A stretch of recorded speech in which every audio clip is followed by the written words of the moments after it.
طب اسكتي اسكتي. طب انا هبدأ.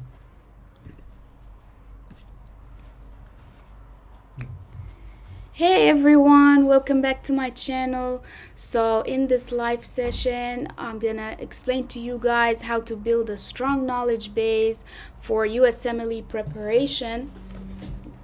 Especially that a lot of students come to me asking, like, they have an overwhelming amount of resources and like they don't know where to go for review.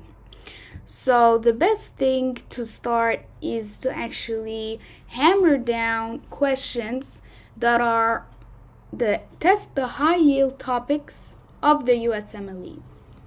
So for example, we're gonna do this NBME question because NBMEs test the high yield concepts that are more likely to come on the actual exam. And whatever question we get wrong on those NBMEs, we're gonna go to a review source and review it. So first, I'm gonna do this question with you guys. A 30-year-old woman, gravity 2 para 1, who's RH negative, delivers a stillborn at 24 weeks gestation. She had no prenatal care. The stillborn is RH positive. So it's pretty self-explanatory now that because she's RH negative, stillborn is RH positive, he got erythroblastosis fetalis. Now, the thing about USMLE after pass or fail is that it's not enough that you know the diagnosis. The question may actually give you the diagnosis. It dives deeper into the mechanism. And not even that. So he's asking you the mechanism of this reaction. He's not even asking about the mechanism of erythroblastosis. Rather, what disease is similar to the mechanism of erythroblastosis.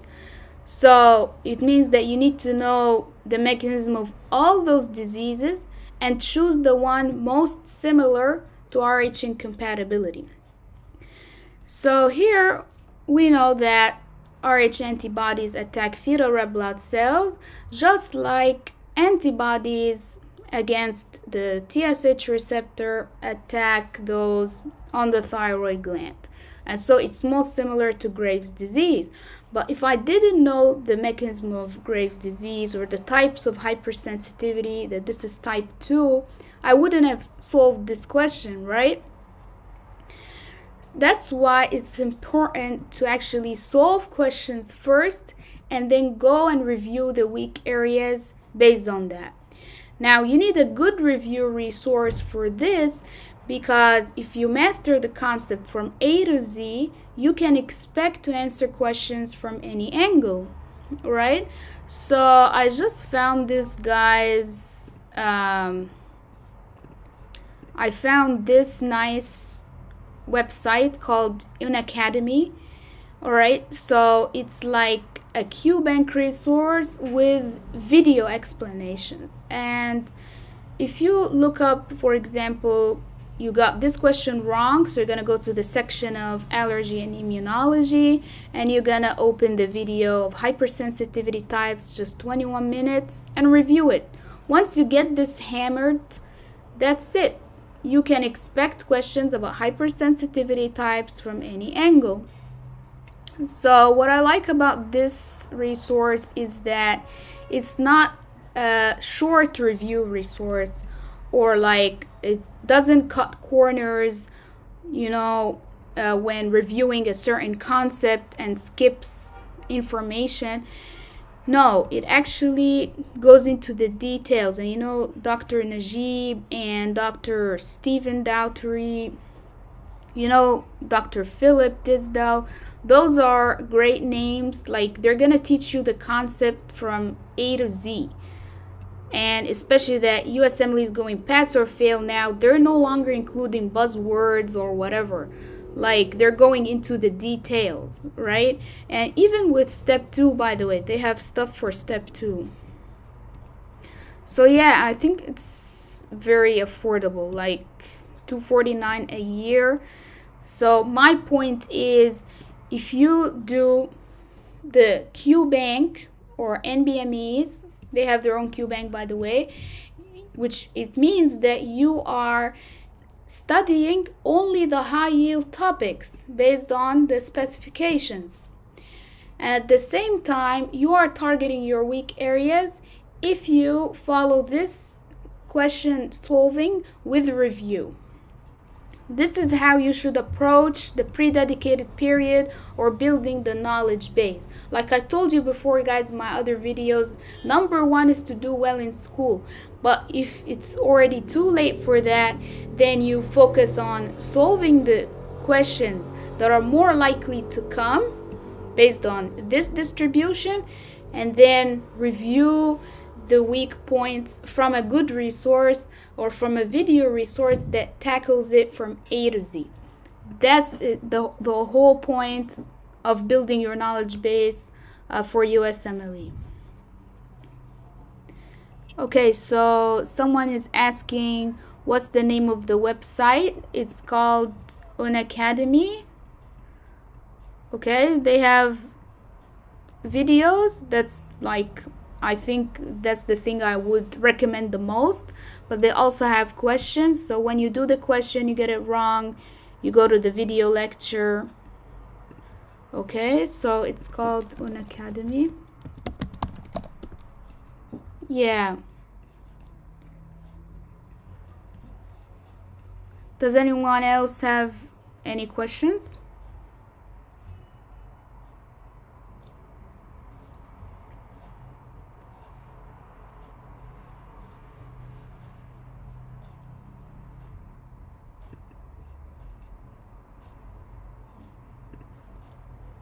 Alright guys, I'd like to talk to you about the step 1 content specifications,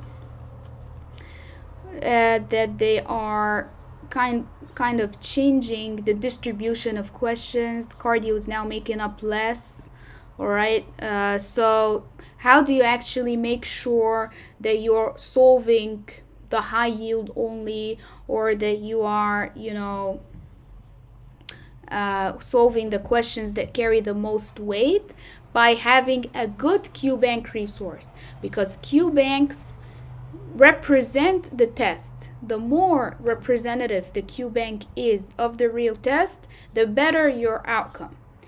Okay, and NBMEs, by the way, are the most superior. So I would suggest you do NBMEs just like we did now, and then whatever concept you see that you're weak on, you go to a video resource. I think this is like all in one. Instead of looking for the best physiology book, looking for the best whatever biochem book.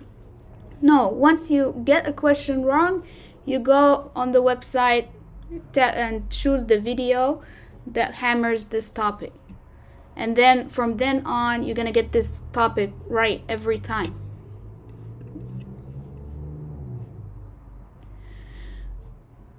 So because, guys, someone is asking, how do you suggest to build concepts?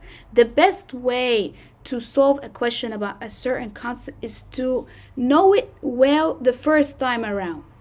Like, to completely understand it the first time around.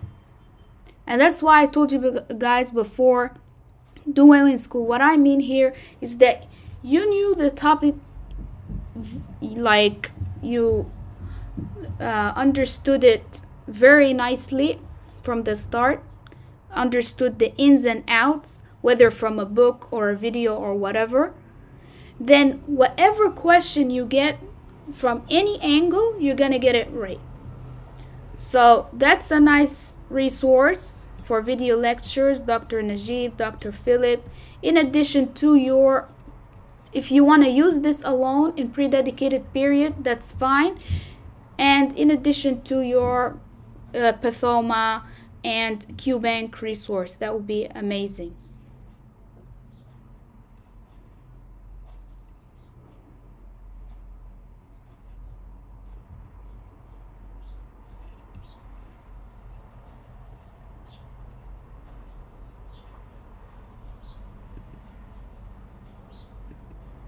Alright guys, any other questions before we stop the live?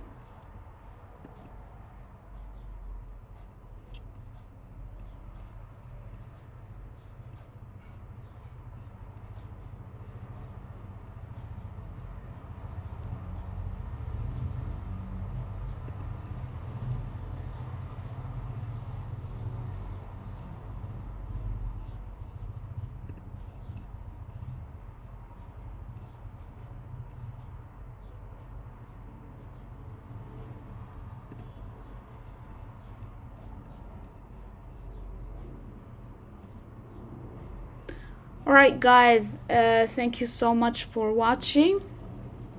So to review what I said, the best thing is to do NBMEs, to do questions that represent the real test, and from then whatever weak area, you go and watch a nice video that hammers it top to bottom, A to Z, so that whenever you get a question on another concept on the same topic, you can get it right as well.